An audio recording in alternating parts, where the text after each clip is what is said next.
Жаңылык, урматтуу Москва шаарында эмгектенип жүргөн мекендештер, ар күнү арзан баада, салууну жумшак, телевизор, Wi-Fi интернет менен жабдылган автоунаалар Москвадан Казакстан чек арасына каттоодо. Көп жылдан бери айдоочулук кызматты көрсөтүп, элдин батасын алып, жумшак мамиле менен кызмат кылган кыргыз жигиттери жолдо ар кандай жагдайларга жардам берүүгө, узун жолду кыскартып, көңүлдүү жана өз убагында алып барып келүүгө толук шарт түзүп берет. Ар дайым жолуңуздар шыдыр болсун. Ассаламу алейкум, урматтуу мекендештер, урматтуу жердештер, арбаңыздар силер менен кайрадан маекти чыгарып турайын, маектешип турайын деп чечтим. Бир нече убакыттан баштап көрүшпөй калдык элек.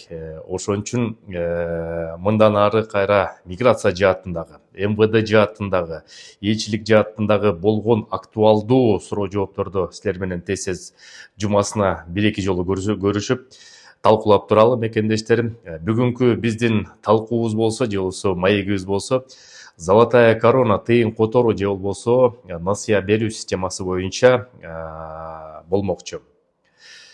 Жакынкы убакыттан баштап ошол Золотая корона уюмунун тегерек четинде көптөгөн сөздөр болуп атат, ушактар болуп атат. Ал сөздөрдүн чындыгы дагы бар, калптыгы дагы бар.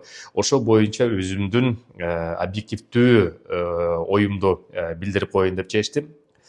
Биринчиден, Золотая корона системасы Москва, Россия жергесинде жабылат экен деген сөз бул калп мекендештер. Жабылбайт.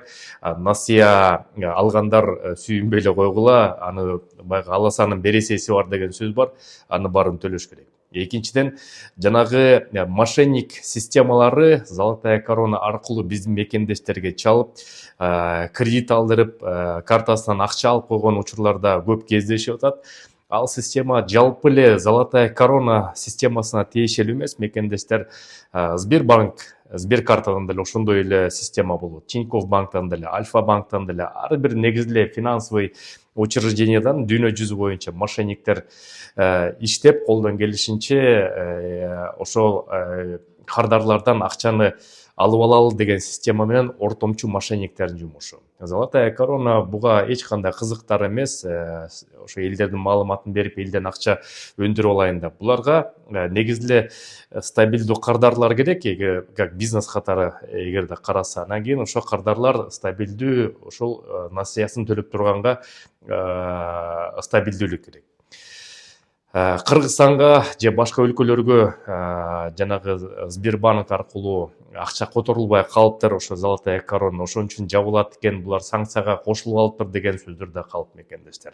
Негизи акча которулбайт, себеп деген Запад өлкөлөрү менен ошо санкция болгон, ошонун кесепетинен жанагы негизги Сбербанк, Альфа банк жана Россияда башка банктар чет элге тыйын которуу системасы тилекке каршы убактылуу чектелип калган. Бул жалгыз эле Золотая корона аркылуу эмес, башка акча которуу системасынан да которуу оорлой баштады. Эми бул болсо баягы экидүү согушса ортодогу чымын өлөт деп коет экен.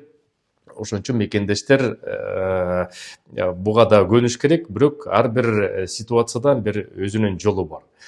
Анан кийин жанагы Золотая коронага насыя алданып калган мекендештер, ошо Золотая коронанын өзүнүн официалдуу сайтына кирсеңер, ошол жерде бланк бар, заявление. Ошол заявление жазып туруп эле, анан кийин алар силер менен өздөрү байланышы керек. Ошол отдел по безопасности деп коет, алар силерге чакырып, чын эле ошо силер алданып калдыңарбы деп тастыктап, анан кийин өзүнчө бир сүйлөшүүлөрдүн жолу менен бир чечимге келсе болот. Бирок толугунан айтканда, эгерде ошол алданып калган мекендештердин тилекке каршы өзүнүн билимсиздигинен же болбосо жана шашмалап бирөө чалып, ошол уюмдан чалып атабыз, бизге жана кодуңузду айта коюңуз десе, көп мекендештер ошо кодун айтып коет экен.